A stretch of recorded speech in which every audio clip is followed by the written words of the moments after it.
Vamos então iniciar aqui a nossa formação sobre História e Cultura Cigana. Vamos iniciar o nosso primeiro módulo, relativamente à origem do povo cigano.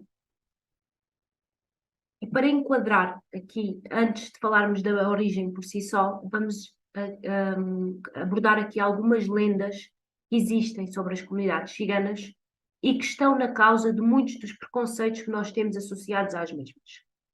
Primeiramente, temos uma lenda que nos diz que os ciganos são descendentes de Caim. Segundo a Bíblia, não sei se todos conhecem, mas a Bíblia diz-nos que Adão e Eva foram os primeiros homem e mulher à face da terra e tiveram 2 filhos, Caim e Abel. E diz-nos a Bíblia que Caim matou o seu irmão Abel. Fosse por ciúmes, fosse por inveja, matou-o. E Deus, que vê todas as coisas, castigou-o, expulsando do sítio onde ele vivia com a sua família e fazendo com que a partir daí ele andasse errante pelo mundo sem ter uma terra a que chamasse sua. Deus fez ainda outra coisa. Marcou Caim com uma marca no seu corpo para por onde quer que ele passasse, toda a gente soubesse aquilo que ele tinha feito. No entanto, Deus não permitia que ninguém lhe fizesse mal. Esta lenda surge e associa-se às comunidades ciganas pelo facto também os ciganos terem que ter saído do seu país de origem, que já vamos ver qual é, por outros motivos, e a partir daí terem andado errantes pelo mundo sem ter uma terra a que chamassem sua. E quando estão num país já há muitos anos, mesmo assim, não são vistos como iguais. Na origem disto está esta lenda. Porque estas lendas que aqui vos vamos dizer estão todas muito interligadas com algo que nós desenvolvemos ainda hoje. Por exemplo, não sei se já vos aconteceu ver, algumas mães e alguns pais, quando as crianças não comem as sopas, dizem: tens de comer a sopa, senão vem o cigano e leva-te. E isto, o que está na origem destes preconceitos relativamente às comunidades ciganas, são muitas vezes estas lendas.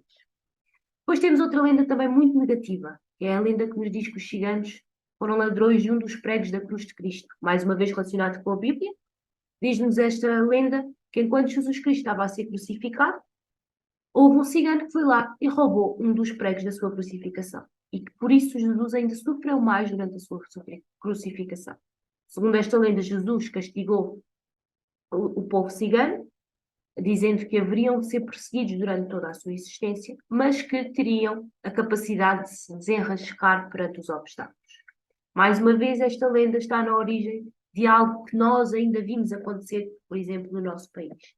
Que é, por exemplo, este ditado que nos diz que temos que ter um olho no burro e outro no cigano. Porquê? Porque o cigano é ladrão. E isto é algo que nós temos que desconstruir, porque são ideias criadas por lendas que não fazem já sentido.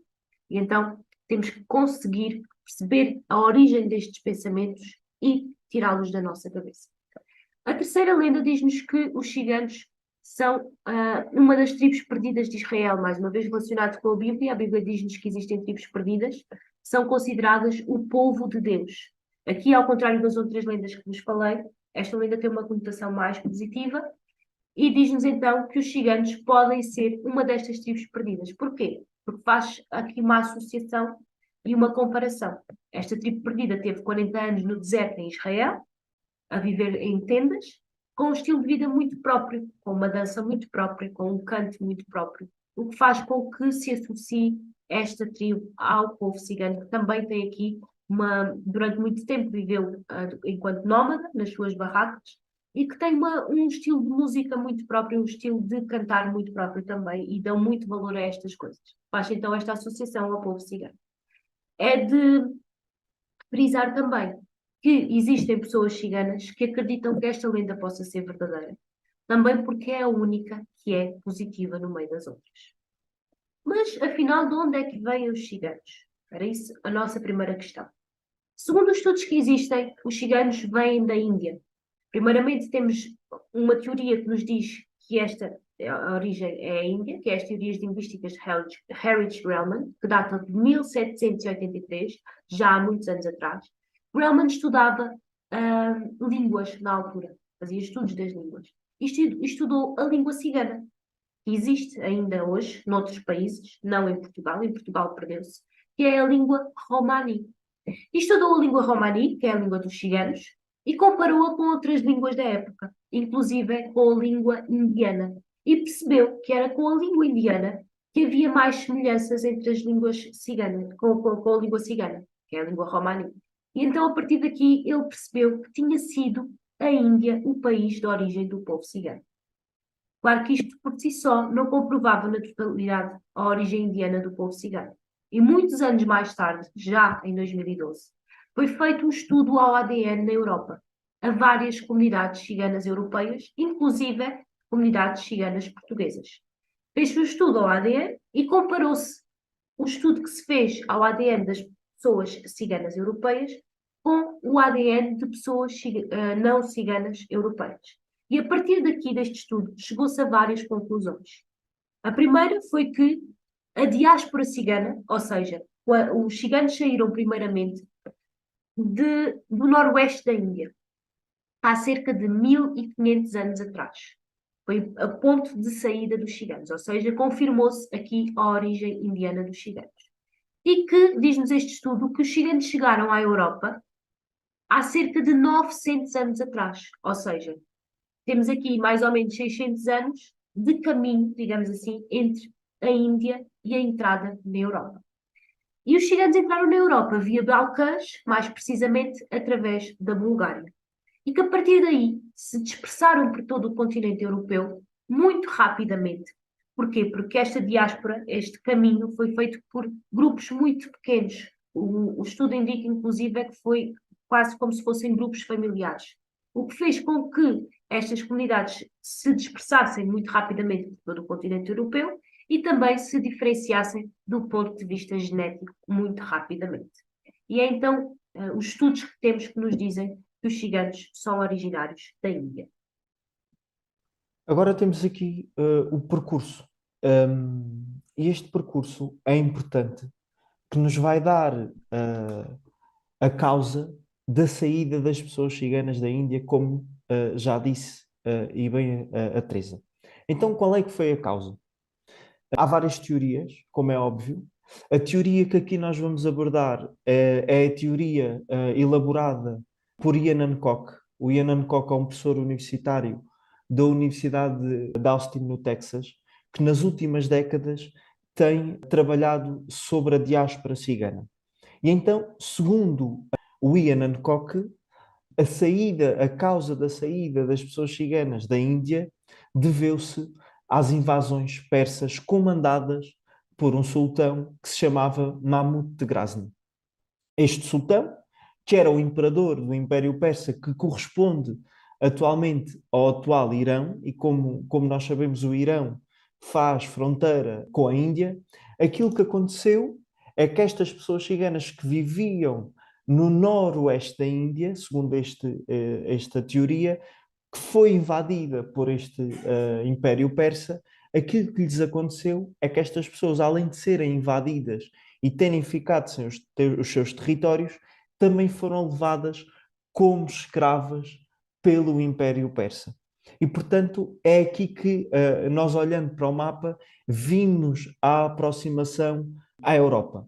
Depois, posteriormente, passado alguns anos, este império, o Império Persa, que tinha escravizado as pessoas ciganas, vendeu estas pessoas a um outro império. Neste caso, o Império Otomano. E como nós sabemos, o Império Otomano era o império que é o império comumente chamado o Império Turco. E como está historicamente registado, o Império Otomano tinha como ambição, o Império Otomano, que também era um império muçulmano, tinha como ambição conquistar, entrar na Europa.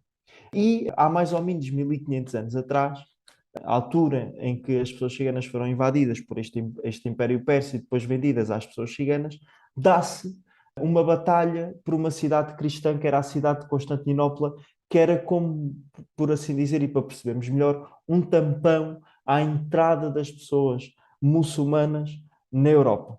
Dá-se a batalha, Constantinopla cai aos pés do Império Otomano e a cidade deixa-se de chamar Constantinopla e passa-se a chamar Istambul. E segundo esta teoria, a teoria do Ian Hancock, foi este fenómeno que fez com que as pessoas ciganas entrassem na Europa. E a partir daqui, sim, começaram-se a dispersar por toda a Europa e começaram a dispersar-se por toda a Europa, e é aqui que falamos nos três grandes grupos de ciganos. O primeiro grupo que nós vamos falar é o grupo dos Rom, e os Roms, em termos de território, vivem desde a Europa do leste até aos Balcãs, por exemplo, na Rússia, na Ucrânia, na Roménia, na Bulgária, na Croácia, na Sérvia. Quando falamos nos ciganos romes, falamos nos ciganos dos Balcãs e da Europa do leste. Depois o outro grupo, à procura de melhores condições de vida, fixou-se e atualmente ainda vive sobretudo na Europa Central. Países como a França, a Itália, a Alemanha. E este grupo é o grupo dos Sinti. Quando falamos em ciganos da Europa Central, falamos nos ciganos Sinti. Então temos os Rom, Balcãs, Europa do Leste, Sintis, Europa Central, e temos, por fim, o grupo ibérico, que é o grupo correspondente ao grupo Calon.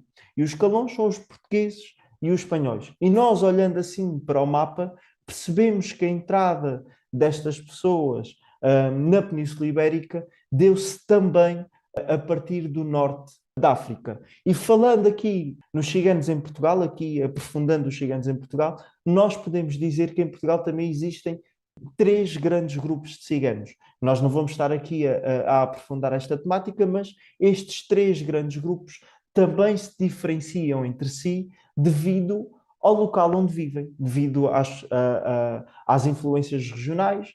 E como nós sabemos, o norte é diferente do sul, o interior é diferente do litoral, e as pessoas ciganas, como é óbvio, não são imunes a estas diferenciações. Portanto, temos ciganos na Europa, três grandes grupos de ciganos na Europa, e em Portugal também temos vários grupos, ok? Que se diferenciam, e isto é importante, entre si, devido às influências regionais que recebem das pessoas. Ou seja, quando nós falamos em pessoas ciganas, nós não podemos generalizar as pessoas ciganas.